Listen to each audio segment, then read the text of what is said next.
बोलो जयकारा बोल मेरे श्री गुरु महाराज की जय। सभी गुरुमुख प्रेमियों से सप्रेम जय सच्चिदानंद। कोई भी इंसान गुरुमुख हो, प्रेमी हो, किसी की पूजा वंदना अर्चना करता हो,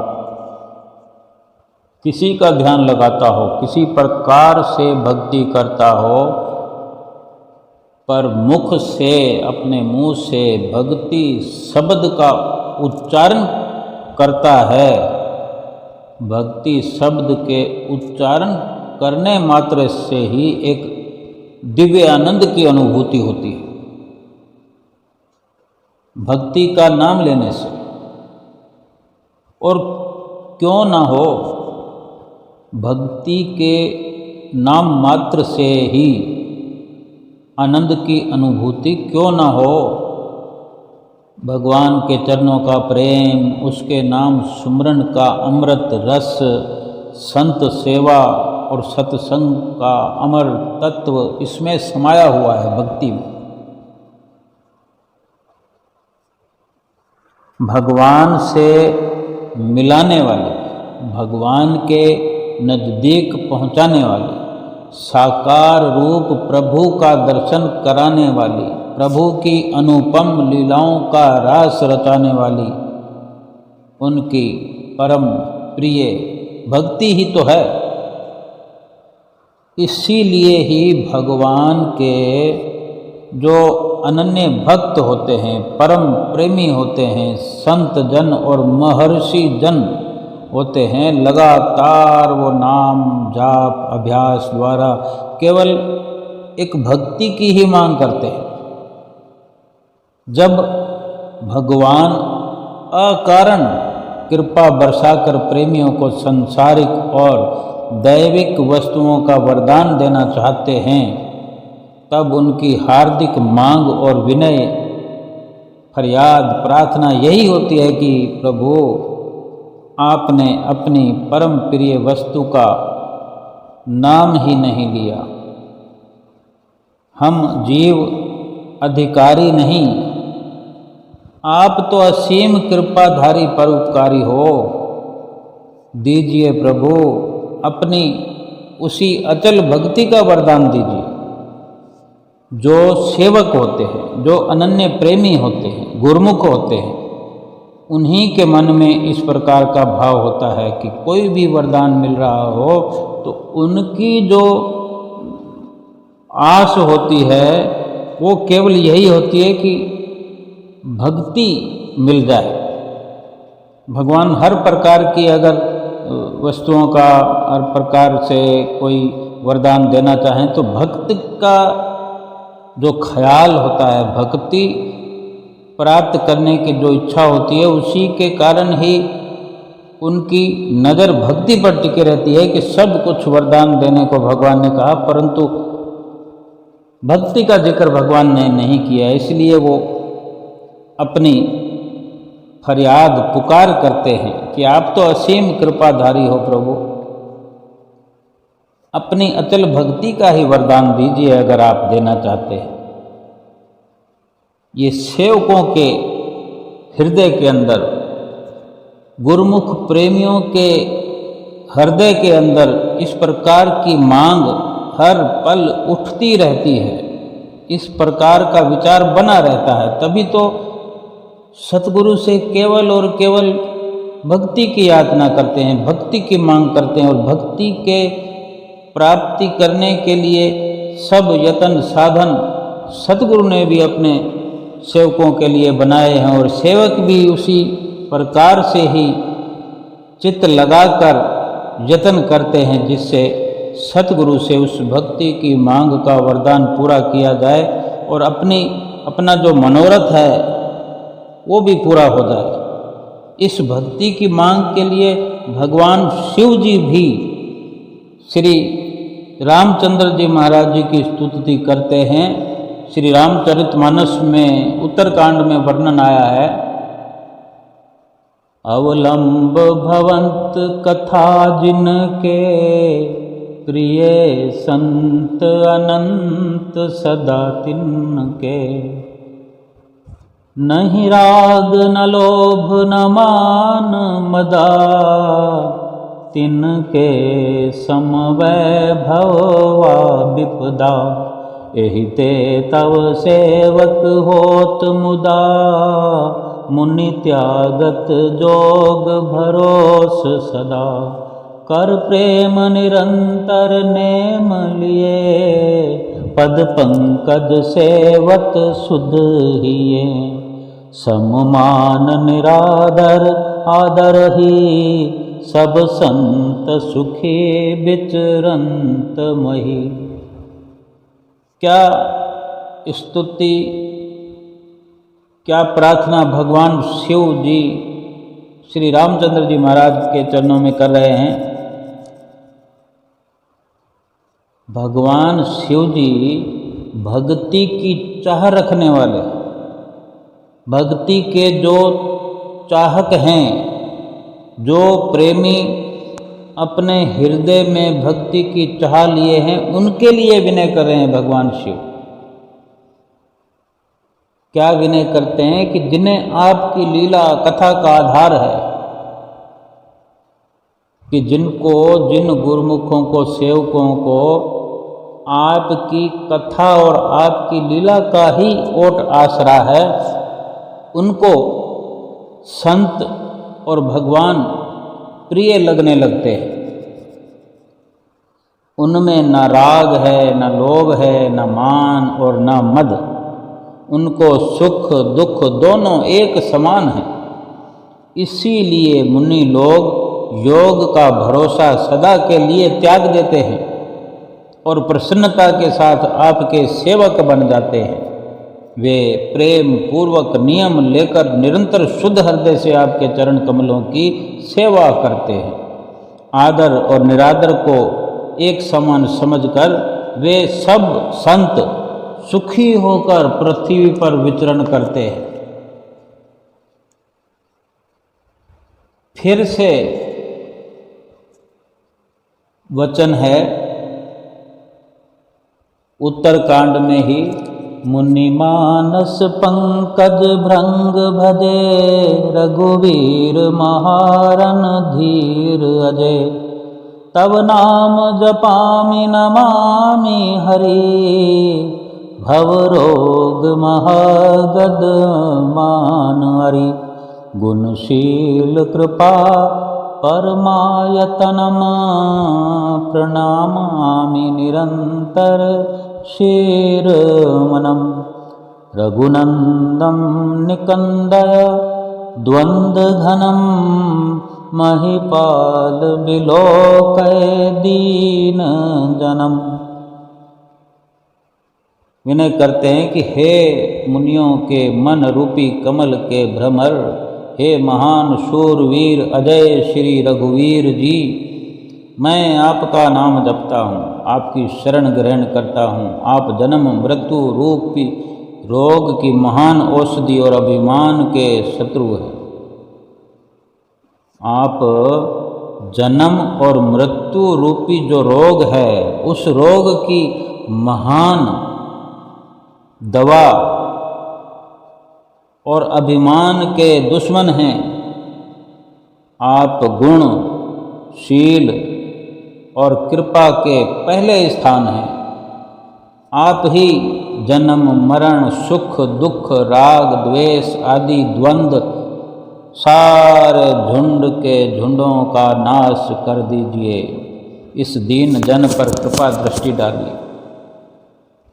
भगवान की स्तुति करते हुए भक्ति के गुणों की विशेषता और भगवान की सहृदयता का, कोमल हृदयता का सुंदर वर्णन कर दिया है कि योग जप तप की बजाय प्रेम भक्ति का साधन सरल है।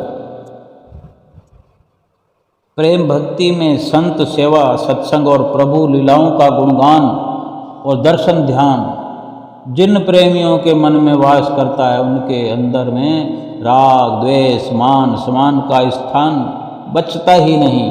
वे महाआनंद से स्वयं को परिपूर्ण करके उसी आनंद को संसार में भी बांटते हैं।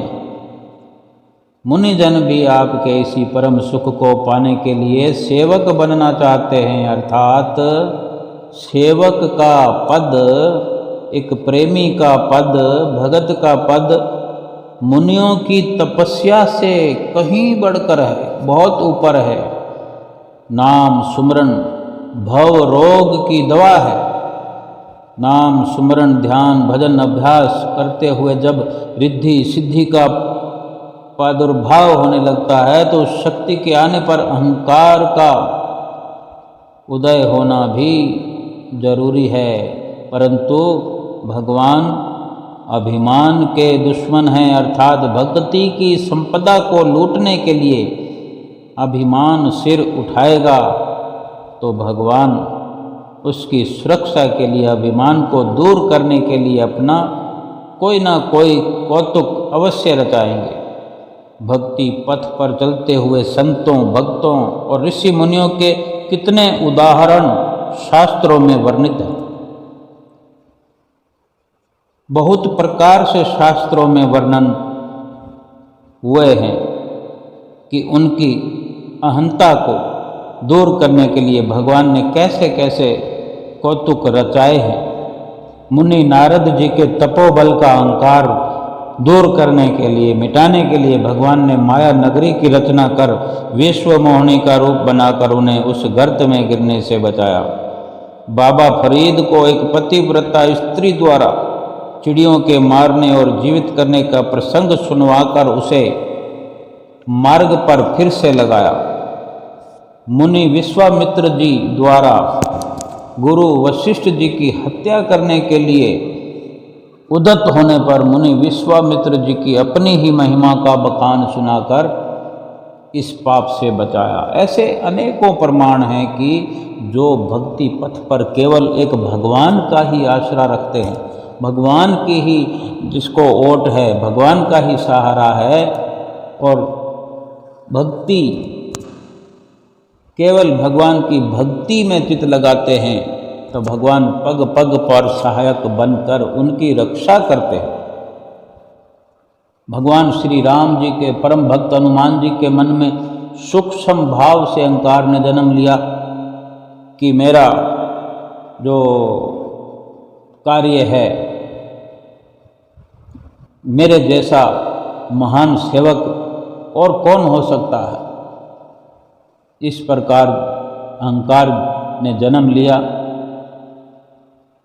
परम भक्त हनुमान के हृदय में। भगवान ने इसका निराकरण करने के लिए हनुमान जी को अंगूठी देते हुए कहा कि महाबली उत्तर दिशा में जाओ, वहाँ एक गुफा के भीतर उस तापसी को, जो कोई वहाँ पर तपस्या कर रही है, वहाँ जो तपस्या करने वाला है उसको मुद्रिका दिखाकर कुछ खाने के लिए सामान लेकर आओ। हनुमान जी श्री भगवान की श्री आज्ञा पाकर उस तापसी के पास पहुँच गए। जय श्री राम इस प्रकार का उच्चारण सुनते ही उसने अपनी पलकें खोली, पलकों को ऊपर उठाया।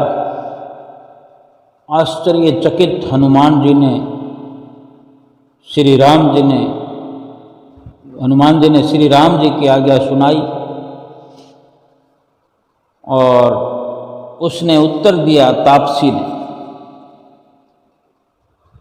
कहती है, तापसी अंजनी पुत्र, इस मुद्रिका को पास के उस कुएं में डाल दो और खाद्य सामग्री का भंडार ले जाओ और भगवान श्री राम जी के चरणों में मेरा प्रणाम कह देना।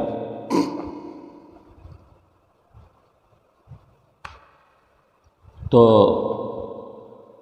हनुमान जी कहने लगे, महातापसी, ये मुद्रिका मुझे वापस लेकर जानी है। जब हनुमान जी ने इस प्रकार विनय की तो उत्तर मिला कि वो भगवान के पास पहुंच जाएगी अपने आप। अब आप जाइए। हनुमान जी कुएं पर गए, पत्थर हटाया और पत्थर हटाकर कुएं में झांका तो क्या देखते हैं कि जो मुद्रिका हनुमान जी लाए हैं भगवान राम से उस तापसी को देने के लिए, और तापसी के कहने पर वो जब कुएं में डाल रहे हैं, डालने के लिए तैयार हैं, तो उनके हाथ में रखी मुद्रा जैसी उस कुएं में अनेक मुद्रिकाएँ, अनेक प्रकार की अनेक अंगूठियाँ उस तरह की पहले से पड़ी हुई हैं। तो फिर वापस आए और तापसी से इसका राज पूछने लगे। तो उसने कहा, हनुमंत, मैं भगवान नाम को सुनने के लिए यहाँ तपस्यारत हूँ। भगवान के भक्त का दर्शन करना भी अपना सौभाग्य समझती हूँ। जितनी मुद्रिकाएं इस कुएं में पड़ी है उतनी बार भगवान ने इस पृथ्वी पर अवतार लिया है। जितनी मुद्रिकाएं पड़ी हैं इस कुएं में उतनी बार भगवान ने अवतार लिया है, यानी अनेकों बार भगवान ने अवतार लिया है। और तुम उतनी बार मेरे पास आए हो। ये तुम्हारा सौभाग्य है कि भगवान के कृपा पात्र बनकर सदा उनके दर्शन और सेवा का अमर अवसर तुम्हें प्राप्त है।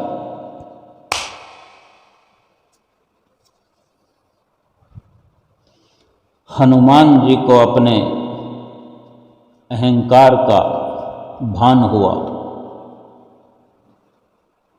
कितनी महान कृपा की है भगवान ने मुझ पर, क्योंकि जब उन्हें मालूम हो गया, एहसास हो गया कि मेरे अंदर अहंकार आ गया था और उसका निवारण भगवान ने किस प्रकार किया,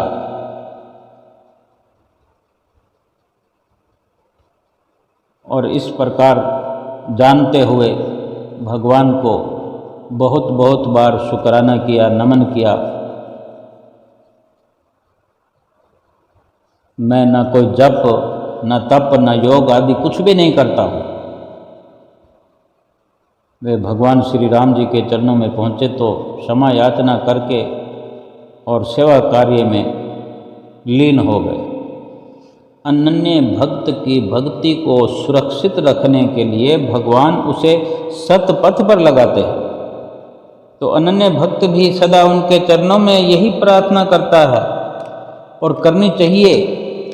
हम जो कि श्री गुरु महाराज जी के सेवक हैं, हमें अपने सतगुरु के चरणों में हर वक्त प्रार्थना करनी चाहिए कि अपनी अचल भक्ति का दान प्रदान करो, यही वरदान दो।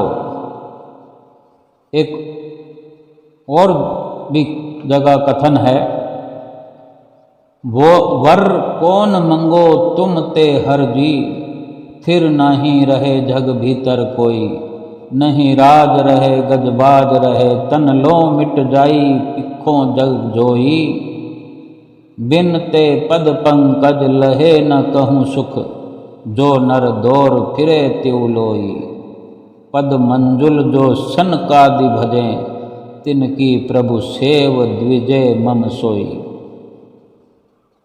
क्या विनय होनी चाहिए कि तीनों लोकों का ऐश्वर्य, राज समाज सब नाशवान है, इससे किसी को अमर सुख नहीं मिला। सनकादि श्री चरणों का ध्यान करते हैं, बस उन पावन श्री चरण कमलों की सेवा का मुझे सुअवसर मिल जाए, वरदान मिल जाए। तभी तो भगवान शिव ने ये विनय भी की है कि बार बार बर मांगाऊं, हरसि देहु श्री रंग, पद सरोज अन पायनी भक्ति सदा सत्संग। कि हे राम जी, मैं आपसे बार बार यही वरदान मांगता हूँ कि मुझे आपके चरण कमलों की अचल भक्ति और आपके भक्तों का सत्संग सदा प्राप्त हो, भक्तों का संग मिले, भक्तों का सत्संग मिले। हे लक्ष्मीपते, खुश होकर प्रसन्न होकर मुझे यही वरदान दे दीजिए। ऐसी स्तुति कर श्री दर्शन से कृतार्थ हो भगवान शिव जी महाराज। भगवान शिव जी महाराज फिर कैलाश पर्वत की ओर चले गए।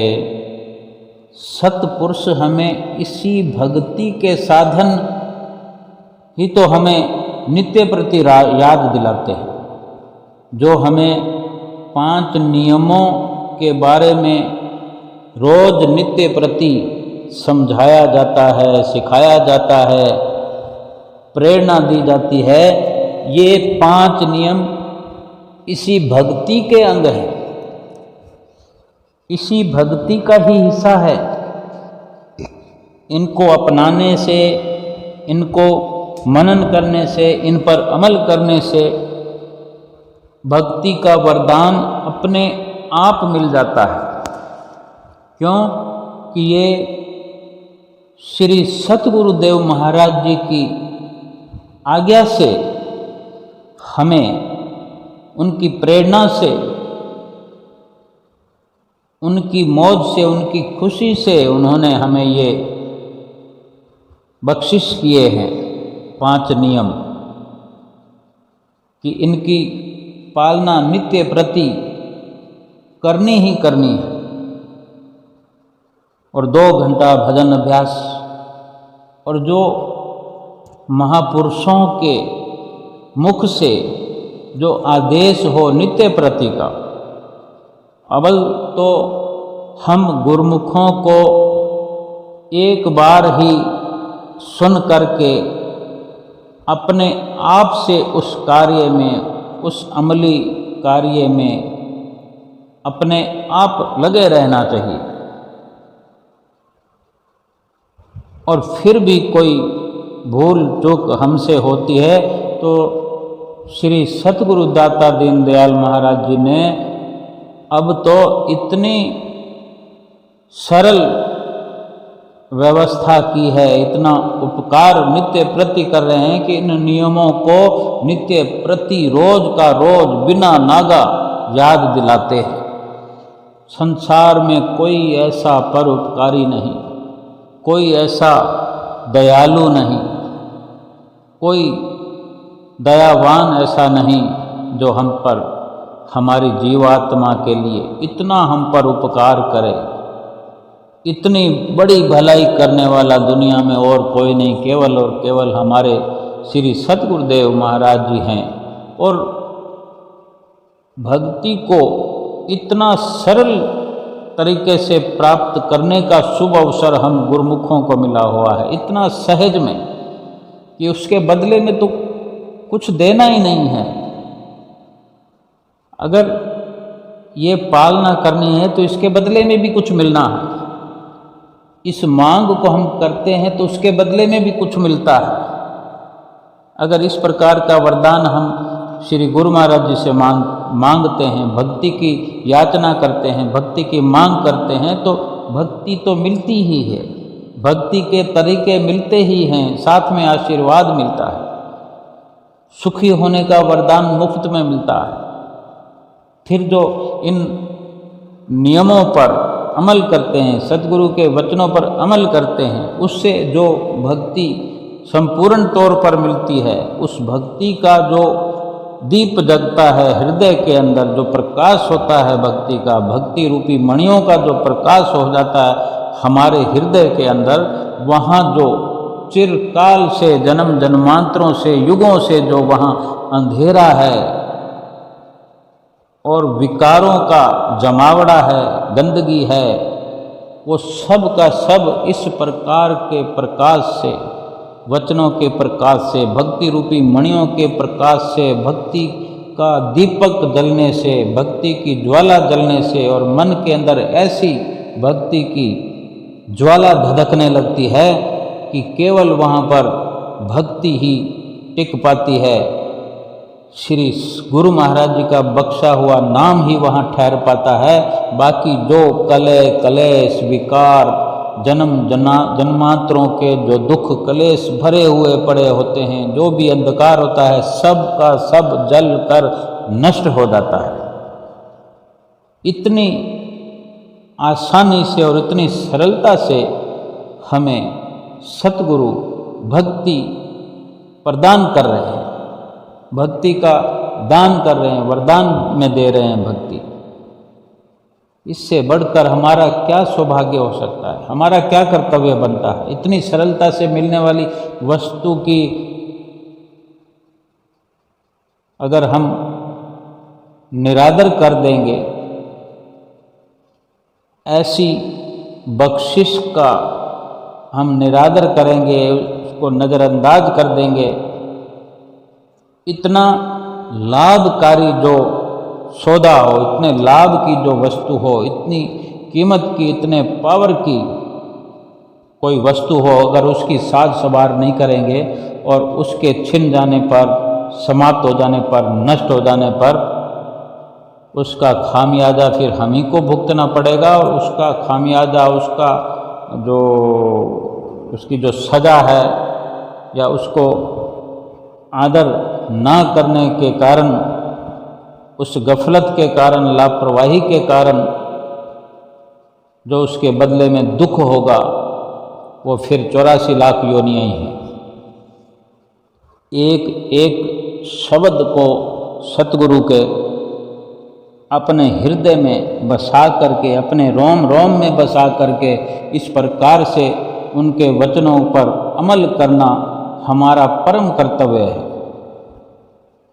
कि एक एक जो नियम हमें बताया है, जैसे श्री आरती पूजा, कहने को तो ये पहला नियम है, लेकिन इसी एक नियम की, इस एक नियम का जो पौधा है, श्री आरती पूजा का जो हमारे अंदर बीज बोया है सतगुरु ने इन नियमों का, इसी एक पौधे के अंदर देखें कि इस पौधे को बड़ा होते हुए, पल्लवित पुष्पित होते हुए, इसको पेड़ बनते हुए जब नित्य प्रति श्री आरती पूजा का गायन तहे दिल से होता है, हृदय से होता है, हार्दिक भावनाओं से इसका हम अपने मुख से, अपने जिह्वा से वर्णन करते हैं, एक एक शब्द के अंदर कितने कितने राज छुपे हुए हैं और कितने कितने शब्द हैं एक एक लाइन में। और पूरी श्री आरती पूजा के अंदर सैकड़ों शब्द हैं और हर शब्द के अंदर कितने बड़े बड़े राज हैं, जिनमें सुखों के खजाने भरपूर हैं और हम छोटे छोटे दुखों से भी मुकाबला नहीं कर पाते हैं अपनी मर्जी से। और जब सतगुरु की रहनुमाई में आते हैं, वहीं से ऐसे बड़े बड़े भक्ति के और सुख के खजाने प्राप्त होते हैं। ये श्री आरती पूजा का एक पहले नियम की जो तासीर है। दूसरा नियम सत्संग है। सत्संग में जिसने सत्य के संग में रहना सीख लिया, जिसने सत्य का संग कर लिया, जो सत्य का संगी बन गया, सत्य का साथी बन गया, जिसने सत्य को ही अपना साथी बना लिया और स्वयं सत्य का साथी बन गया, यानी सत्य के अंदर समावेश हो गया और हमारे रोम रोम में सत्य समा गया, तो और क्या चाहिए इस जीवन में। और ये केवल सत्संग कहने के मात्र नहीं है, कहने के लिए ये 3-4 शब्दों का, 3-4 शब्दों से बना हुआ सत्संग है। इसके अंदर बहुत बड़े बड़े राज हैं, खुशियों का समावेश है कि जिसने सत्य पर चलना सीख लिया, जिसने सत्य को अपना लिया, उसका जीते जी बेड़ा पार हो गया, जीते जी मोक्ष को प्राप्त कर लिया उसने, जीते जी मृत्यु पर विजय प्राप्त कर लिया। तीसरा नियम निष्काम सेवा। सेवा तो सारी दुनिया करती है, कोई किसी की सेवा करता है, कोई किसी की सेवा करता है, कोई कितनी करता है, कोई किसी प्रकार से करता है, कोई किसी भाव से करता है, लेकिन हमें सतगुरु ने जो प्रेरणा दी है और जो नित्य प्रति याद दिलाते हैं और समझाते हैं कि निष्काम सेवा, सेवा करो, निष्काम सेवा, श्रद्धा से करो, प्यार से करो। हर बार श्री गुरु महाराज जी अपने वचनों में फरमाते हैं निष्काम सेवा करना हमें आ जाए, उसी में सारी भक्ति भरपूर है, कुछ नहीं चाहिए। यानी सेवा के बदले में कोई मांग नहीं है, कुछ चाहिए ही नहीं। जिसके पास सब कुछ होता है, सब कुछ होने का एहसास होता है, जो रजा हुआ होता है, जो भरपूर होता है, जो तृप्त होता है, वही तो कह सकता है कि मुझे कुछ नहीं चाहिए। केवल सतगुरु का वचन मानना है, क्योंकि उन्होंने कह दिया है कि इन नियमों से तुम्हारा लोक और परलोक संवर जाएगा। ये हमारी जिम्मेदारी है। हम केवल सतगुरु के वचनों का पालन कर रहे हैं। और फरमान भी है कि जाको कछु ना चाहिए सोई शहंशाह। जिसको कुछ नहीं चाहिए, वास्तव में सच्चे, अगर सत्यता से देखा जाए तो शहंशाह तो वही है जिसको कुछ चाहिए नहीं। और सुमरण, चौथा नियम, सुमरते रहो सतगुरु के दिए नाम को।